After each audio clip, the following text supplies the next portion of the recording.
Everyone, welcome to mamma and son team channel.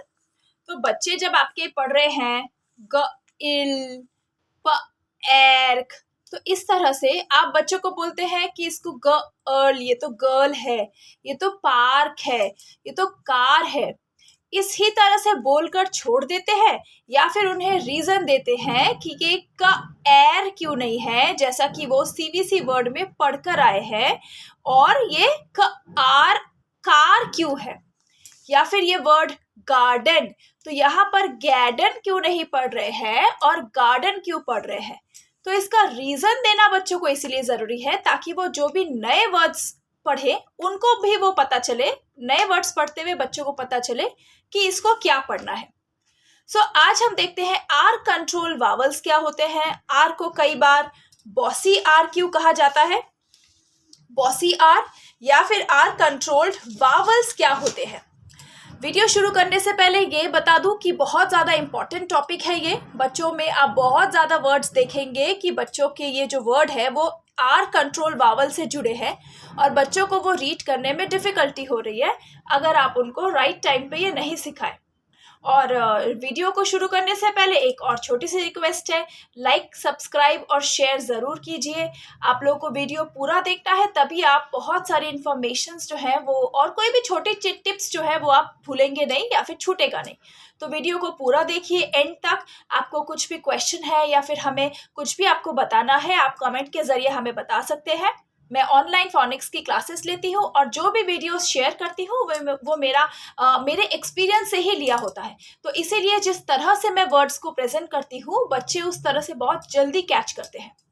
तो चलिए are control vowels क्या है देखते हैं, या फिर बॉसी आर, दोनों सेम चीज़ है। आपने कहीं भी फोनिक्स पढ़ाते टाइम बच्चों को या फोनिक्स की क्लासेस भेजते टाइम आपने देखा होगा कि ये एक टॉपिक होता है।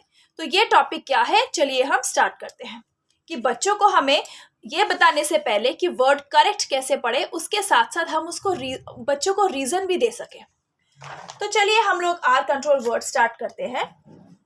आर कंट्रोल वर्ड यानी जो लेटर आर है वो वावल के पीछे आता है, जैसे कि U R, I R, E are,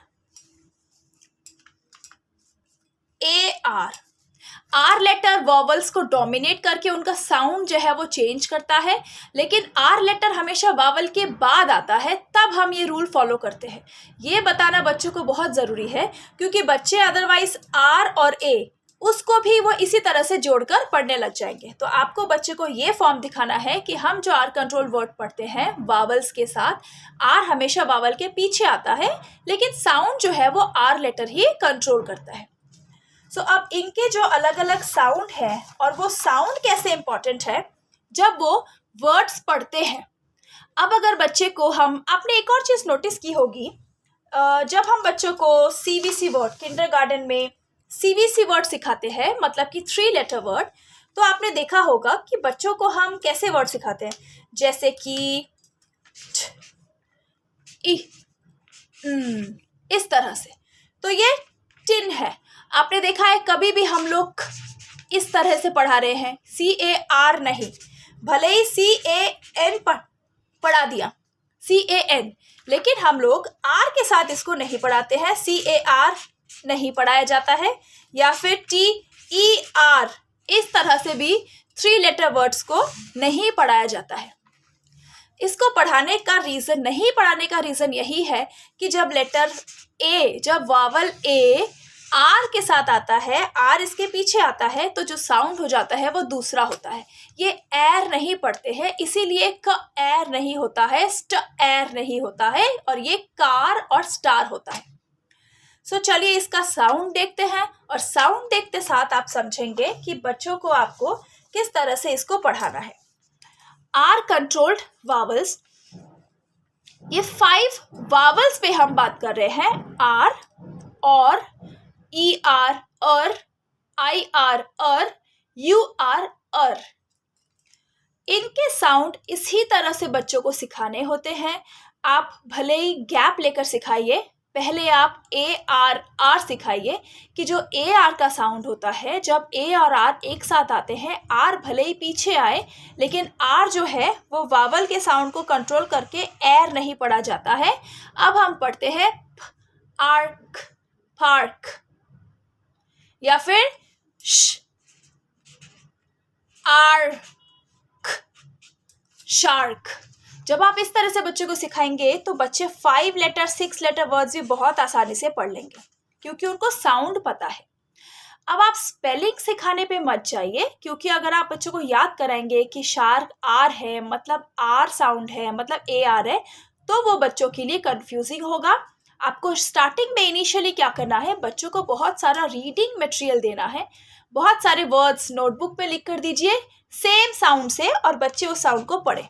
उससे क्या होता है, सेम साउंड के बच्चे बहुत जल्दी कैच करते हैं, उनके माइंड में वो वर्ड्स जो है वो आप बोलेंगे रह जाते हैं। तो वो जब भी किसी स्टोरी में वो वर्ड्स देखते हैं तो वो एग्जैक्टली वही राइट पढ़ देते हैं। तो बच्चों को रीडिंग बहुत सारा कराइए और साथ साथ सेम साउंड की डिक्टेशन। मैं हमेशा बोलती हूँ आप कोई भी साउंड बच्चों को सिखाइए, उसकी डिक्टेशन और उसका रीडिंग बहुत अच्छे से हो, उसके बाद ही आप नेक्स्ट साउंड में जाए। सो ओ आर का साउंड और, ऑर्न, बॉर्न, ओर्क, फोर्क। तो इस तरह से और ये बच्चे पढ़ लेते हैं क्योंकि बहुत ज़्यादा इसमें चेंजेस नहीं आ रहा है, ये और ही हो रहा है। तो अब वैसे भी ओ आर को बच्चे अगर साउंड से भी पढ़े तो बच्चे और पढ़ लेते हैं। बच्चे किस में कंफ्यूज होते हैं, वो है ए आर आर, और आता है हमारा E R, I R and U R. जैसा कि मैंने अभी बताया, देखिए U R, I R and E R. ध्यान से देखिए, I R, U R, E R, इन तीनों का साउंड ही सेम होता है जो कि है अर।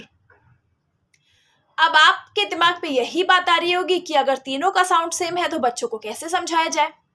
तो देखिए, बच्चों को कुछ नहीं समझाना है, बच्चों को साउंड बताना है कि ई आर का हम अर पढ़ते हैं। इसका मतलब जब हम ई आर साउंड के वर्ड्स देखते हैं और वो वाले साउंड में हम अर पढ़ेंगे, टाइगर, अर। सेम साउंड आई आर में भी, तो एस के उनको पता होगा, स्कर्ट, स्कर्ट, और अर्न, टर्न। उनको साउंड सेम है, आपको ये बताना है कौन से वर्ड में I R, U R, E R आएगा। इसका बेसिकली कोई रूल नहीं होता, बट आप देखेंगे बच्चों की बुक्स में ई आर वर्ड बहुत ज़्यादा कॉमन है, आई आर आपको लीस्ट वर्ड्स में मिलेंगे। ई आर ज़्यादातर वर्ड्स में आते हैं फॉर अर साउंड, बट हम फिर भी बच्चों को कोई रूल नहीं सिखाते हैं। इस तरह से उनको रीडिंग आती है। रीडिंग आने के बाद जब बच्चे रेगुलरली वर्ड्स को देखते हैं, रेगुलरली प्रैक्टिस करते हैं और उनका थोड़ा सा ये राइटिंग रीडिंग रेगुलर रहता है, तो बच्चों को समझ में आ जाता है और वो याद रखते हैं कि इसमें अर है, टाइगर में ई आर है, गर्ल में आई आर है, इस तरह से। तो ये रीडिंग बहुत ज़्यादा ज़रूरी है। जितना आप एक साउंड को सिखा के बच्चों को राइट कराइए, आर वर्ड्स बहुत सारे हैं, यहाँ पर मैंने कुछ ही लिखे हैं, car, jar, park, shark, carpet, star. उसी तरह से अर साउंड के वर्ड्स जैसे winter, tiger, finger, term. Er sound के words with I R, bird, first, birth, girl. O R जैसे fork, corn, born, force, torch, short. U R जैसे nurse, curl, turnip, purple, burst. तो इस तरह से words बहुत सारे हैं और आप देखेंगे उनकी बुक्स पे भी है। तो प्रैक्टिस ज़रूर कराइए। वीडियो को अच्छा लगे तो सब्सक्राइब और लाइक किए बिना नहीं जाइए। आगे से ज़्यादा शेयर कीजिए ताकि सभी जो अपने बच्चों को पढ़ा रहे हैं और इन वर्ड्स को करेक्ट करने के बाद समझ नहीं आता कि रीज़न क्या देना है, वो अब रीज़न दे सकें। आपको प्रैक्टिस के लिए अगर वर्ड्स चाहिए तो मैं बहुत सारे वर्ड्स जो है वो डिस्क्रिप्शन बॉक्स में लिख कर रखूँगी। आप वहाँ से बच्चों को देखकर रीड करा सकते हैं या फिर घर पे राइट करके प्रैक्टिस करा सकते हैं। एक और बार हम लोग साउंड्स की रिवीजन कर लेते हैं। इस टॉपिक को कहा जाता है R controlled vowels. R letter जब वावल्स के साथ आता है तो आर लेटर वावल्स को कंट्रोल करता है एंड साउंड को चेंज करता है। आर लेटर जो है ये बॉसी आर, वो चेंज करने के साथ साथ हमेशा पीछे रहता है। ये ध्यान रखना है, बच्चे ए आर को ही आर साउंड पढ़े, आर ए को आर साउंड नहीं पढ़ना है। जब वर्ड में हमें इस तरह का पैटर्न दिखे, ओ आर और ई आर और सेम साउंड यू आर और आई आर इनकी उनको प्रैक्टिस नहीं, उनको सिर्फ प्रैक्टिस करानी है, लर्न कराने में मत जाइए। फोर्स मत कीजिए कि बच्चे स्पेलिंग लर्न करें, बच्चे बहुत जल्दी स्पेलिंग्स को कैच करते हैं। आप सिर्फ अपना रीडिंग राइटिंग का मटेरियल रेगुलर रखें। ये सेम साउंड कराते हुए बच्चे अपने आप समझ जाएंगे कहाँ पे अर लिखना है यू आर में, कहाँ पे आई आर लिखना है। और जो हमारा नेक्स्ट लास्ट साउंड बचा है वो है आर। तो ए आर इज नॉट एर, इसीलिए हम कभी भी सी ए आर जो कि CVC वर्ड है उसको हम लोग इनिशियली जब बच्चे CVC वर्ड पढ़ते हैं तब नहीं सिखाया जाता है, क्योंकि ए आर होता है, एर नहीं। स्टार, कार्ड, गार्डन, पार्क, ये वाले वर्ड्स उनको पढ़ना बहुत इजीली आ जाएगा अगर आप इस तरह से सिखाएंगे। आशा कर रही हूँ वीडियो आपको अच्छा लगा हो। नेक्स्ट वीडियो में फिर से लिखते हैं। मैं आपके लाइक, सब्सक्राइब, शेयर और कमेंट्स की वेट करते हुए नेक्स्ट वीडियो में फिर से मिलते हैं। Bye bye.